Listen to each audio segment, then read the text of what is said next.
Hey, this is Diane Lee from Teach Pre-K. So I've done a couple of Art Center videos. I've done like my basic how to use scissors. I've shown liquid glue and how to use glue, a little center that I do for markers. And then I just included in my Teachers Pay Teachers freebie of how to use Art Center materials.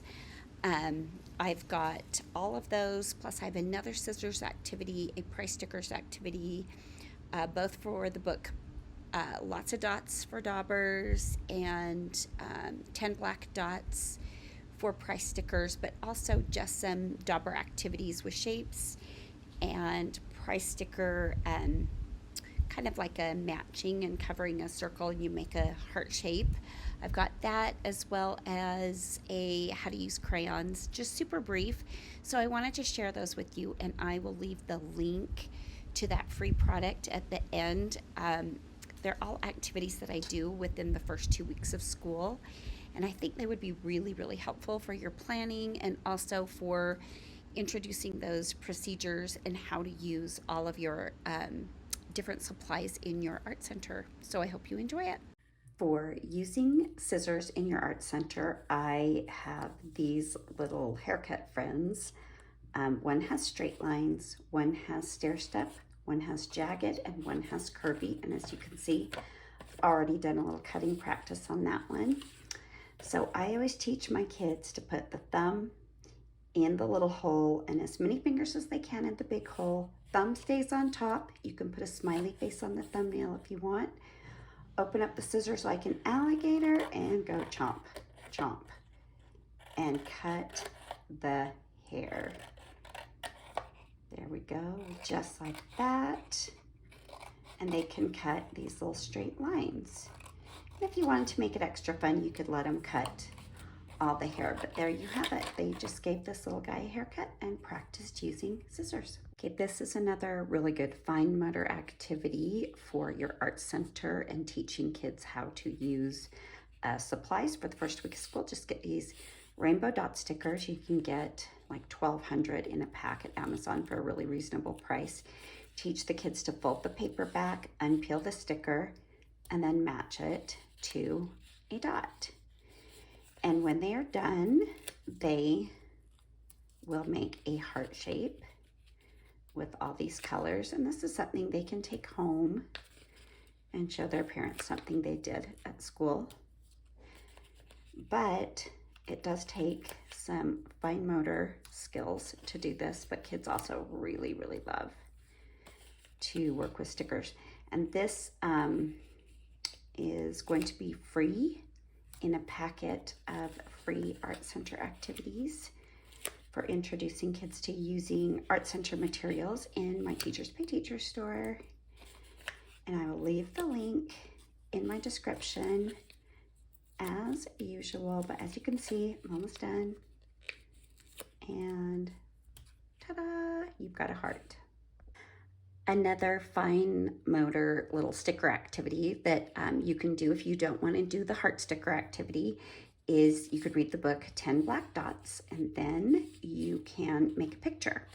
With 10 black dots, you can use one black dot and make it maybe the nose of an animal, 2 black dots, maybe make it some eyes, or you can do 3, 4, 5, 6, 7, 8, 9, and 10. And you can practice using your markers, and you can make a ladybug. But the kids can get creative.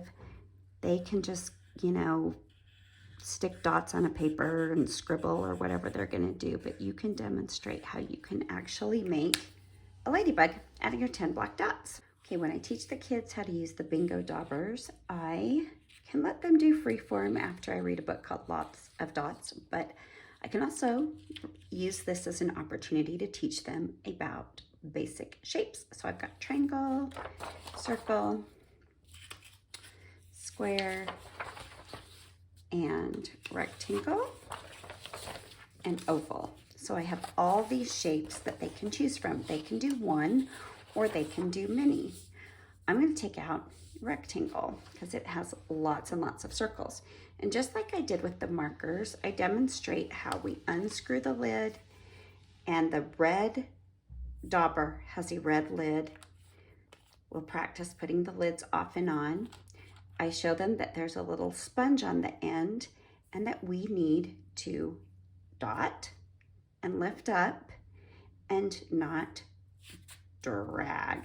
Because if we drag, too much paint comes out and we risk tearing the sponge and then it won't work anymore. So I'll do a little bit for demonstration, but we'll practice getting right in the center, putting the lid on, choosing another color, trying to dot in the center. And I will be honest, the kids use a lot of force with this and it gets really, really, really noisy because they just bang those on there. And they love making lots of noise and lots of color. And honestly, go with it. Who cares? They're having fun. A little noise never hurt anyone. I always think that if it's noisy, they are learning and they are trying and they are having fun. So there you go. So there they get practice using the daubers, how to put the lids on and off and make sure they match, how not to drag it and rip the sponge, and how to try to meet the middle of the circle with their bingo dauber. And then the next time we use these, they know exactly what to do. When I teach my kids about using the crayons, the two things I talk about are we don't tear the paper off the crayon and we don't press so hard that the crayons break. But we can use the crayons to do anything we want. We could make a blue ocean if we wanted. We could make a red ocean if we wanted. We can make a green cat.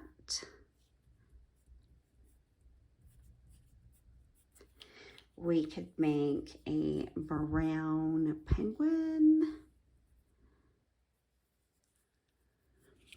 Just anything they want to do. It is up to them. I don't really pay a lot of attention to grip at first, but we do practice using the crayons. I have a crayon caddy and they all have their own place, so we will also practice putting the black crayons with the black crayons, the orange with the orange, etc., so that they are all in the right place for the next people who want to use the crayons. That's how we do that. So I hope you can see that there are a lot of different ways that you can introduce using all the materials that you have in your art center. I know that it's super important for me that I get all the procedures and the way we use our supplies down in the first 2 weeks, and then I don't have a whole lot of problems. I don't have a whole lot of dried up markers, broken crayons, ripped bingo daubers.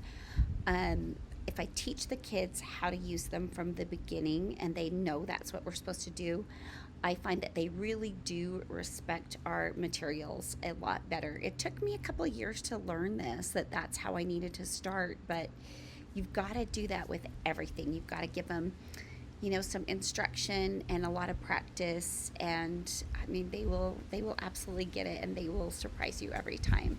I hope you enjoyed it, and again, I'll leave the link to the free product that has all the templates for everything you saw in this video plus some of my previous videos. Thanks.